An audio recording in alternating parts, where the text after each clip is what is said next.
had sent me to cut the power to the transformer yard. I was willing to do grunt work for her to get her to help me. I hoped Weaver was dependable. I'd stumbled into this crazy world a little over a week ago. She had been living this insanity for decades.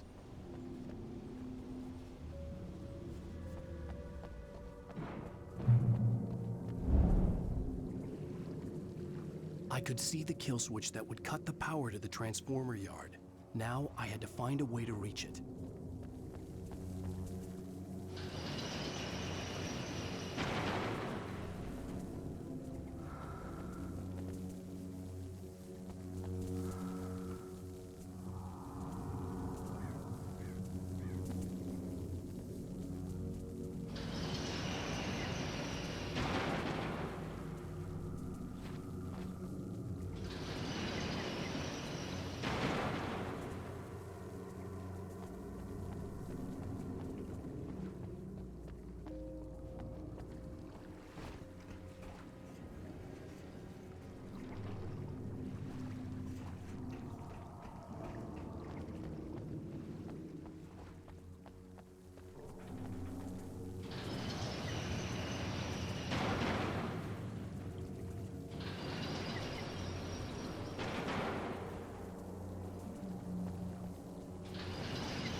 The transformer yard went dark and dead. Weaver's water pipe passage should now be good to go.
This way, young man. Follow me. Come, come. The pipe's empty now. We're ready to go. This way. We need to go. I knew them both, Tom and Barbara. I had such a crush on him. Such a beautiful man. I was jealous. There was a part of me that was maybe a little glad when she had the accident. And then Tom started writing and woke the darkness up.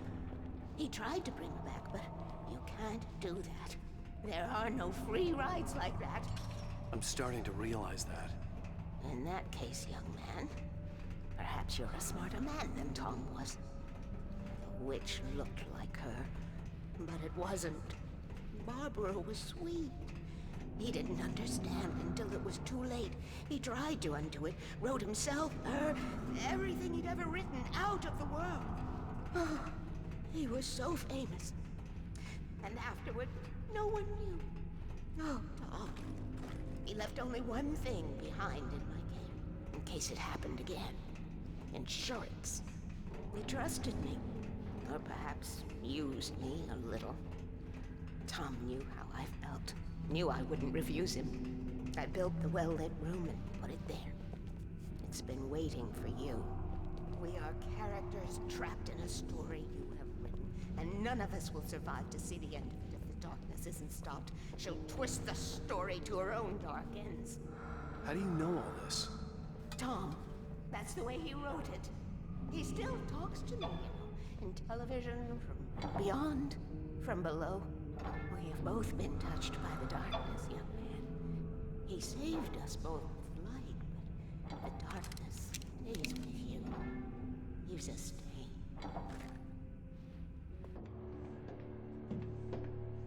This pipe will take us directly to the well-lit room. Okay, I need to call my friends, tell them where we're going. Hello? Al! Barry, we're headed to the dam in one of the pipes. Meet us there. Okay, I'll tell Sarah. It's Sarah now? Whoa! No! For the sweet love of... Barry! Barry! We gotta go see if they're okay. They're probably dead. You must reach the well-lit room. This is no time to be a selfish idiot. That's my best friend.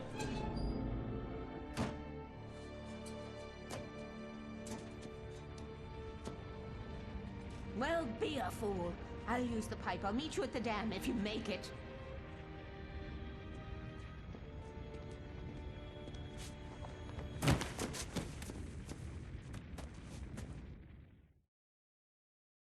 At least I didn't have to worry about her. She knew how to stay safe.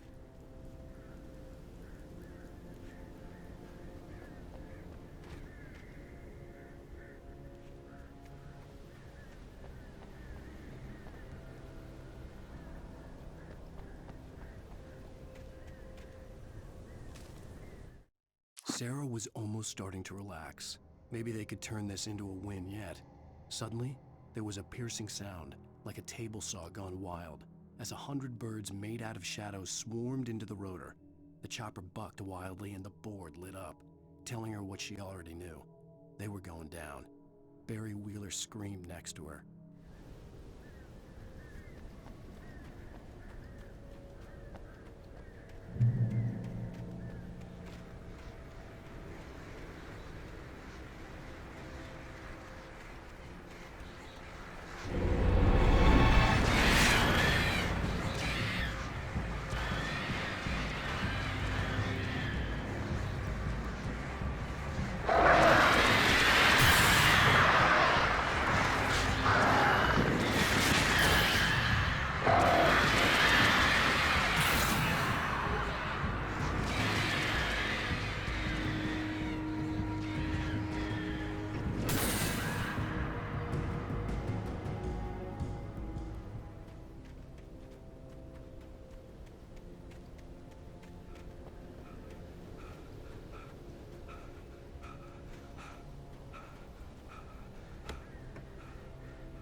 crash site looked bad, but as far as I could tell, the wreck was empty.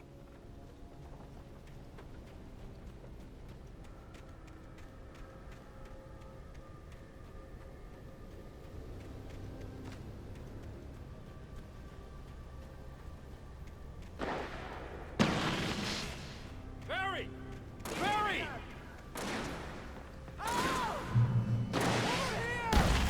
Hang in there, I'm coming!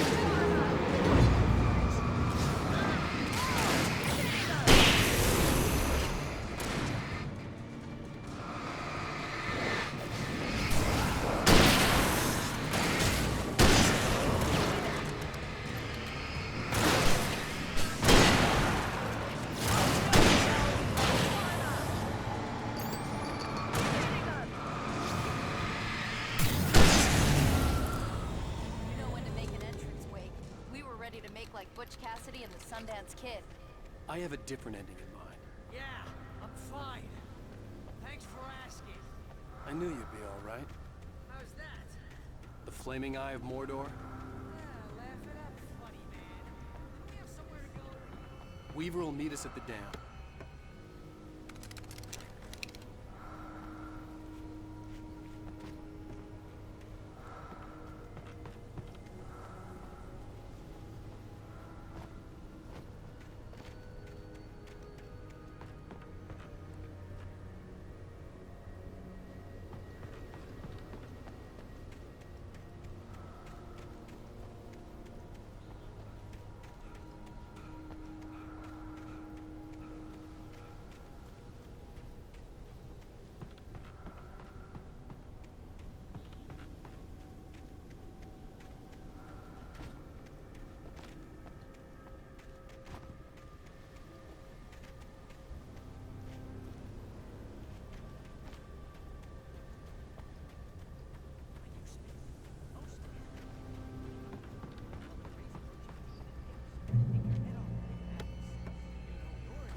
See those lights? That's the elevator.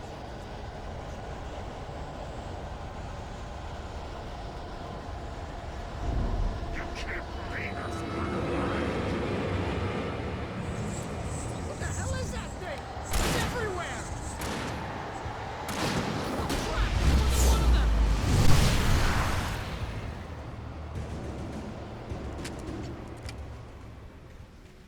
Was that it? Are we safe? That was... wow. I think we're okay. Hey, Al, I got a bad feeling. Let's keep our eyes open.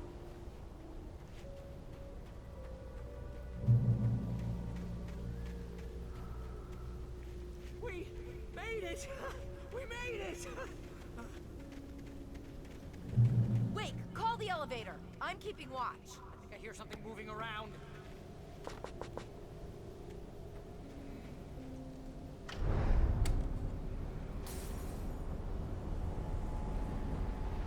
Heads up! Here they come!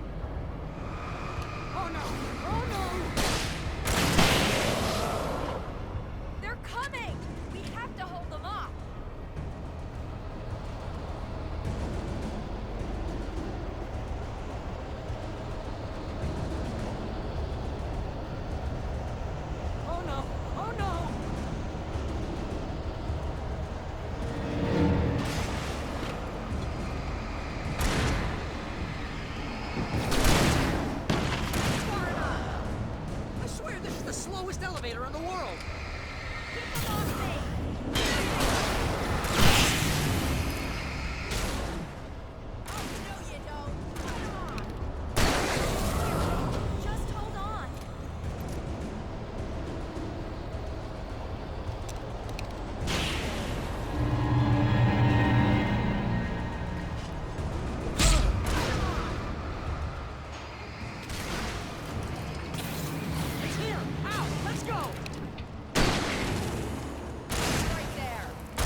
almost there.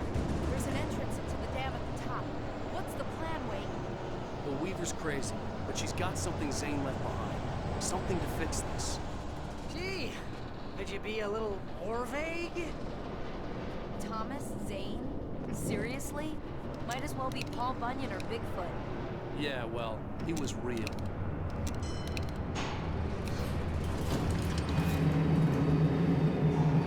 Let's be careful, okay? Oh, jeez, I hate this.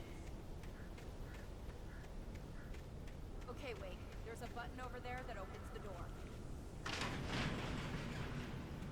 I think something's broken. Hold the button down so we can get in.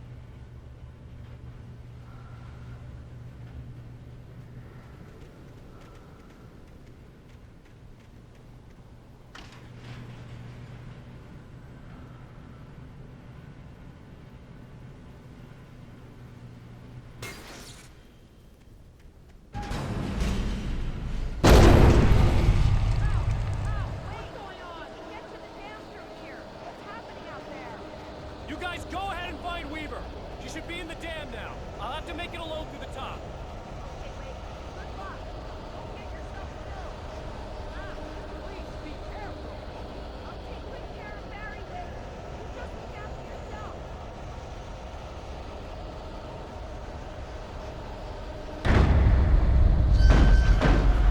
You gotta be kidding me.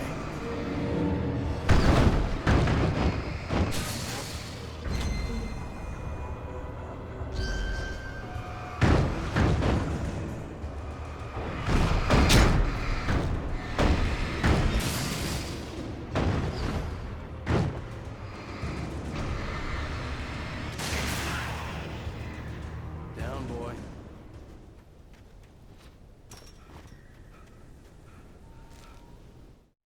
Thomas Zane knew he had to remove all that had made this horror possible, including himself. That was the only way to banish the dark presence he had unleashed and now looked at him through the eyes of his dead love. But he also knew that despite his best efforts, it might someday return. So even as he wrote himself and his work out of existence, he added a loophole as insurance, an exception to the rule. Anything of his stored in a shoebox would remain.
I was ridiculously outnumbered.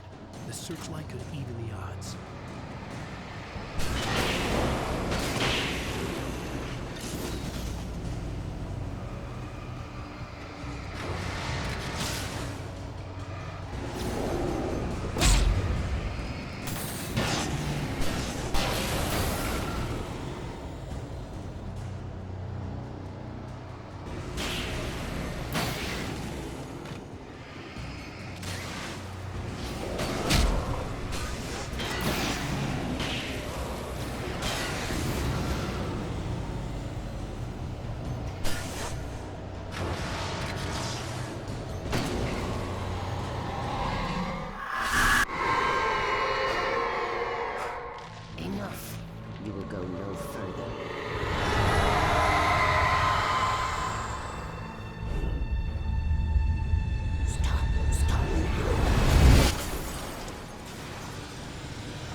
about the noise. We're safe here. I have looked after the well-lit room for many, many years now. There's no shadow in the well-lit room. The power is fail-safe, and all the bulbs are numbered and changed regularly based on their make and model. Right.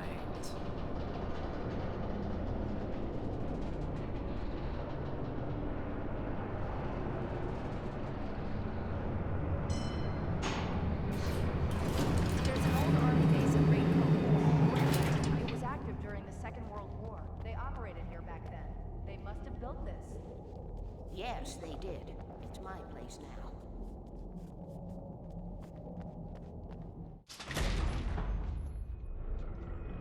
Take it, and I won't need to worry about the room anymore, because 6 and 33 and 118 need changing soon, and I don't want to climb up the ladder to change them because it's very late, and I'm tired. And if you take it, I won't have to do that anymore. The page was autobiographical, a memory from my childhood. But I didn't write this. It was a page written by Thomas Zane. None of them were supposed to exist anymore. Alan, 7 years old, would fight sleep to the bitter end. When he did sleep, he soon woke up, screaming, the nightmares fresh in his mind. One evening, his mother, sitting by his bed, offered him an old light switch. She called it the clicker, and flicking the switch would turn on a magical light that would drive the beast away. To imbue the talisman with all possible power, she added that it had been given to her by Alan's father. Alan never knew him, and anything of his took on mythical proportions in his mind. With the clicker firmly in his hand, Alan finally slept like a baby. Now, almost 30 years later, Alan thought of this as he stood on the rim of Cauldron Lake, the clicker in his hand. He took a deep breath and jumped. My mind swirled. I'd given the clicker to Alice, yet it was here. Zane had written it into existence, in a story I had written. I can get to her now. I can finish this.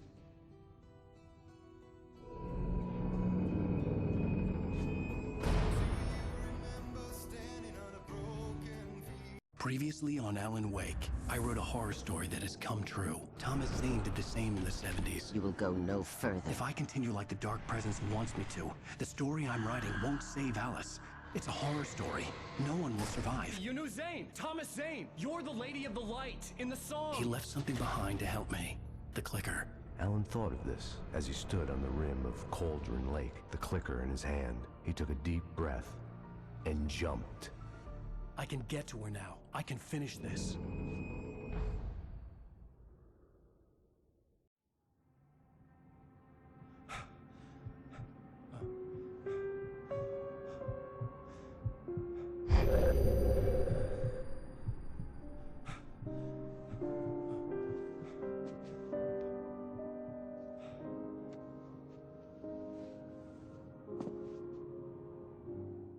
I had a hangover.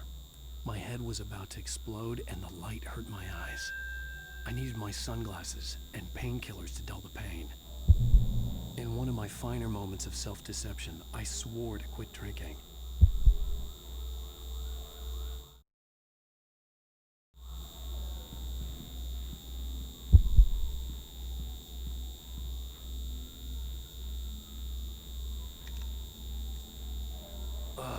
The sunglasses made the world look bearable.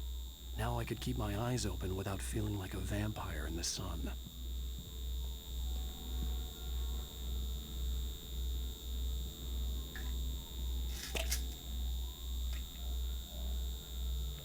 The pills worked fast. The prospect of being awake started to seem bearable again.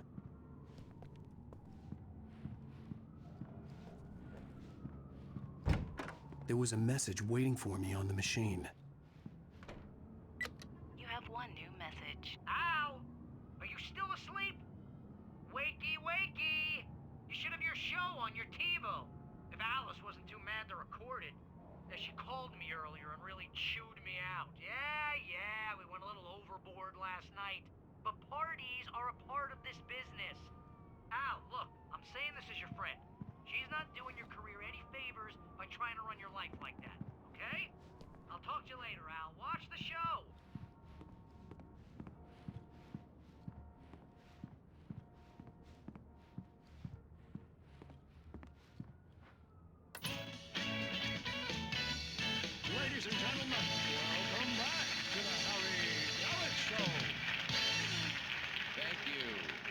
everybody. We have a great show tonight. I've been talking with the best-selling author Alan Wake about his new book, The Sudden Stop. Yeah, good read. Go buy it. No, it is a good read. Look, I'm gonna be honest here. Is that wise? No, but I'm gonna do it anyway. I got people who give me the lowdown on books. I'm a busy guy.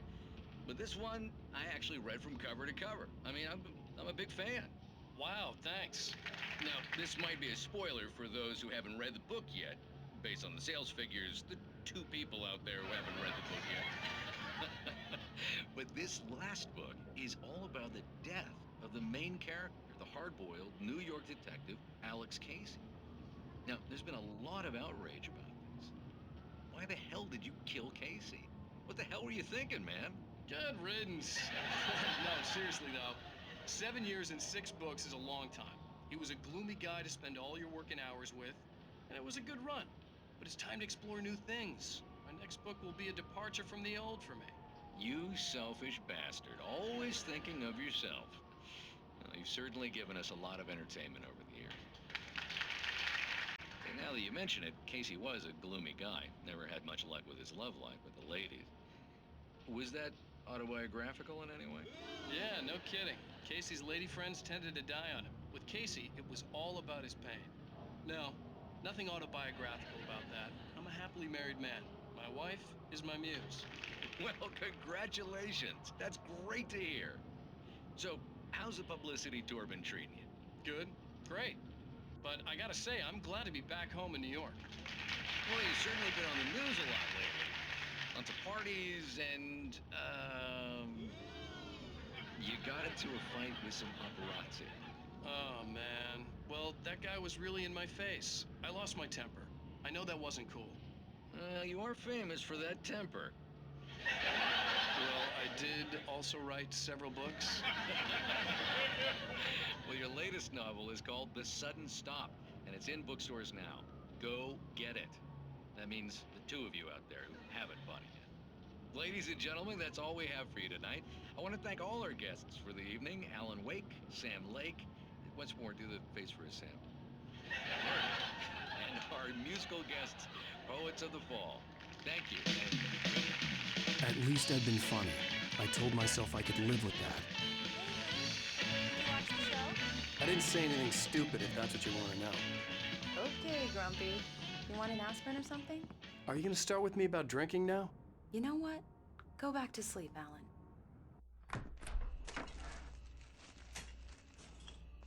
What? Now you can't even talk to me? Well, this morning I was angry because you said you'd be home at midnight and you showed up at 7 a.m. and passed out in mid-sentence. Now I'm over it. Are you angry? This goddamn tour. It's gotten out of hand. Oh, honey. It's almost over, right? We can get back to normal. Then you can start writing again. I'm sorry, honey. Alan, you're not thinking straight. Just take a shower and go back to bed, huh? Yeah, you're right, honey. I'm sorry.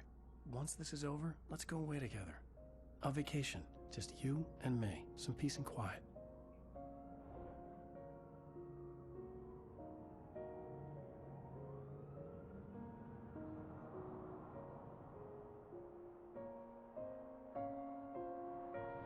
Somehow, the clicker was the key to the cabin. I had to return to Cauldron Lake to save Alice.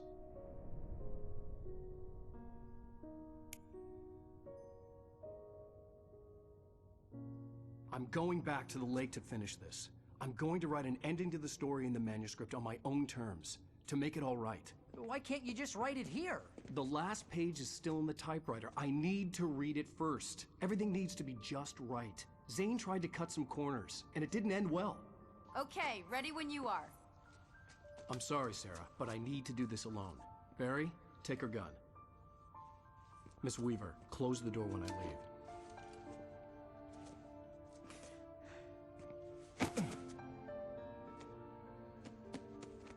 Good luck, Al. See you later.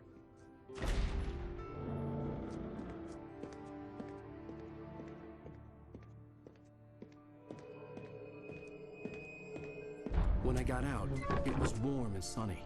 I'd flicked the switch of the clicker. Had it done this? I didn't stop to question it. I had to take advantage of the sunlight to get to the lake. On Zane's page, I'd stood on the rim of Cauldron Lake, about to use the clicker. That's where I was headed.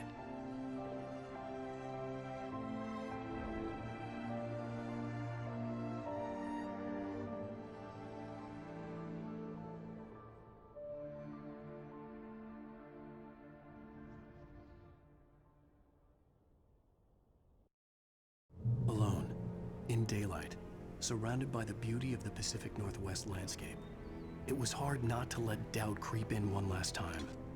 I could still chalk everything up to a dream, a delusion.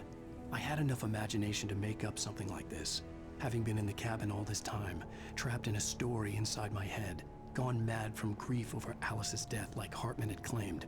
There would be no way of knowing. I told myself it didn't really matter. My course was set.